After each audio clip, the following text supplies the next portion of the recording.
Ang isa sa pinakamalakas na bagyo sa taong ito ay naglandfall na sa Chinese Holiday Island na Hainan kaninang umaga 10:15 AM Philippine Time at tatahak nitong weekend ang Hong Kong at ilang bahagi ng Southern China. Ito ay may pinakamataas na lakas na hangin na 240 km per hour o may 150 milya bawat oras. Ang Super Typhoon Yagi o mas kilala bilang Bagyong Enteng na sa kasalukuyang katumbas ito ng isang Category 4 na bagyo. Ang pangalawa sa pinakamalakas na tropikal na bagyo sa mundo nitong taong 2024 na ang pinakamalakas ay nangyari sa Atlantic Hurricane na Beryl na isang Category 5. Natuklasan ng mga siyentipiko na ang mas mainit na karagatan na dulot ng krisis sa klima na dulot ng tao ay humahantong sa mga bagyo na tumindi ng mas mabilis at malakas kaysa sa inasahan. 2 araw lang ang nakalipas. Ang Yagi ay isang tropikal na bagyo na may pinakamataas na hangin na 90 km per hour. Ngunit mabilis ito nakakuha ng lakas sa mainit na tubig sa West Philippine Sea. Kahapon lamang September 5, nakahanda na ang buong pwersa ng China sa paparating na super typhoon na nagpatigil sa mga lungsod sa buong Hainan kung saan ang mga paaralan, negosyo, restaurant at beach ay sarado at ang mga pampublikong sasakyan kabilang ang mga tren at mga flight nito ay hininto para makapaganda ang lahat.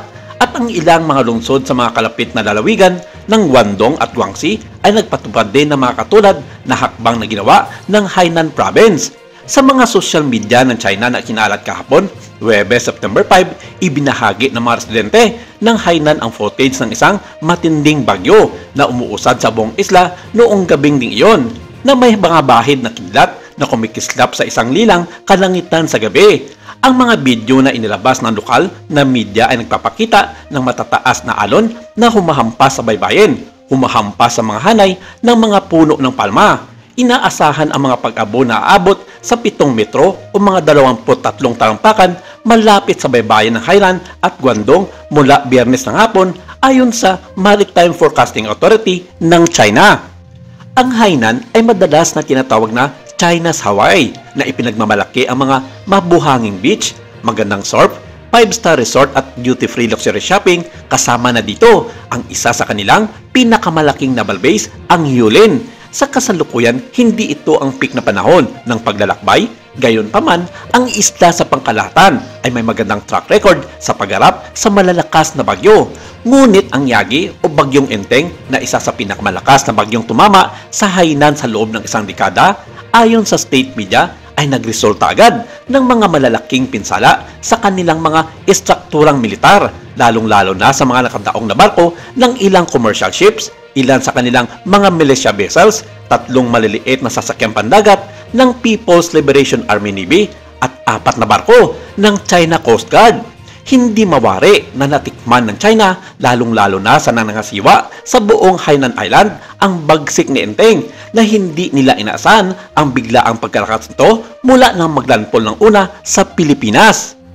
Ilan sa kanilang mga barkong padigma at mga militia vessels na nasira at pinalubog ng Bagyong Enteng ay ang ilan sa mga sasakyang pandagat ng China ang nangharas at nambuli sa mga tropa ng Philippine Coast Guard sa West Philippine Sea. Karamihan sa Southern China ay nabugbog ng mga linggo ng matinding pag-ulan sa unang bahagi ng taong ito. Ang mga nakamamatay na alon sa dagat, mga baha at pagguho sa lupa ay humarang sa mga highway, nawasak ang mga tahanan at nagdulot ng mapangwasak na pagkalugi sa pananalapi at winasak ito ang mga pananim at alagang hayop.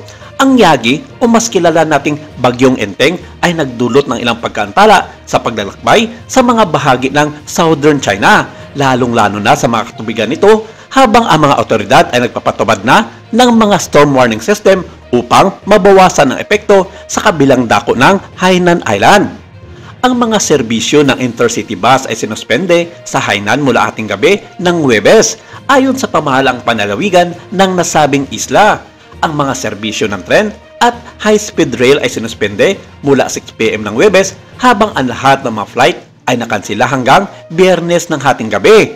Mahigit 400,000 residente sa buong Hainan, kabilang ang mga mangingisda at mga construction worker ang inilipat sa mga evacuation center at mahigit 34,000 fishing boat nila na nasa West Philippine Sea ang bumalik sa daungan upang sumilong sa bagyo. iniutos ng mga otoridad sa Hainan kahapon na isara ang lahat ng mga atraksyon panturista dahil nagbabala sila sa malakas at mapanirang hangin dala ng bagyong Enteng. Tila hindi rin nakapaganda ang ilan sa mga residente ng Hainan dahil habang nasa kalupaan na ang gamay ng bagyo, meron pa ring mga nakikitang mga tao na nagtitap ng mga bintana at salamin na pinto para sa karagdagang reinforcement laban sa bugso ng hangin.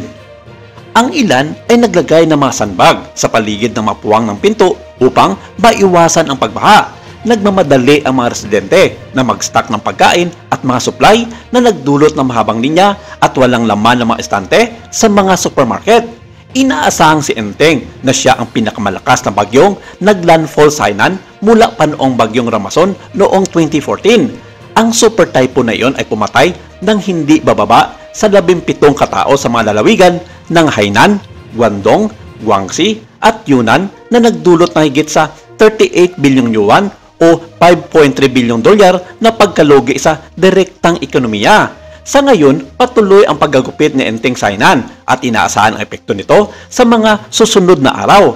At ayon sa otoridad ng China, aasahan nila ang matinding pinsala ng bagyo sa nasabing probinsya ng Hainan dahil dala nito ang napakalakas na bugso ng hangin na hindi nila inaasahan.